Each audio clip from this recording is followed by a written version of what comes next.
पुढची बातमी पाहूयात। कागल नगर परिषद मतदार याद्यांमध्ये सध्या घोळ झालाय। राजे समरजित सिंग घाटगे यांनी आता मुख्याधिकाऱ्यांवरती आरोप केलाय। कागल नगर परिषदेच्या मुख्याधिकाऱ्यांवर आता हा आरोप करण्यात आला। स्थानिक स्वराज्य संस्थेच्या निवडणुका लवकरच पार पडणार आहेत आणि कोल्हापूर जिल्ह्यातील कागल तालुक्यामध्ये सुद्धा मतदार नोंदणीमध्ये घोळ असल्याचा आरोप राजे समरजित सिंग घाटगे यांनी केलेला आहे आणि त्यांच्याशीच बातचीत केली आमचे प्रतिनिधी अमरसिंह पाटील यांनी।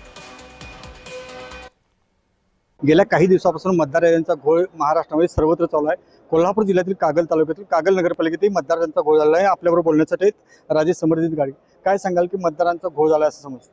कागल नगरपालिकेमध्ये जे मयत मतदार आहेत किंवा दुबार मतदार आहेत, मयत ऑलमोस्ट 400 मतदार आहेत, दुबार 800 मतदार आहेत, हे आमदारकीपासून चालू आहे। त्याची तक्रारी केली पण अद्याप त्याच्या कुठली कारवाई झाली नाही। 342 असे मतदार आहेत ज्यांनी आमदारकीला मतदान केलं, त्यांना आता सीओ आणि बीएलओ संबंधित बीएलओनी गायब केले। तर अशा चुकीच्या कारभाराबद्दल आम्ही आज कलेक्टर साहेबांना तक्रार केली। तक्रारी मी आता केल्या आहेत। आम्हाला निदर्शनात आमदारकीपासून हे पेंडिंग आहे, आता आलं तेव्हा तक्रार आम्ही आता केली आहे। पण त्याचं नाही झालं तर आम्ही सीओच्या कारभाराविरुद्ध कोर्टात जाऊ। अमरसिंह पाटील, जय महाराष्ट्र, कोल्हापूर।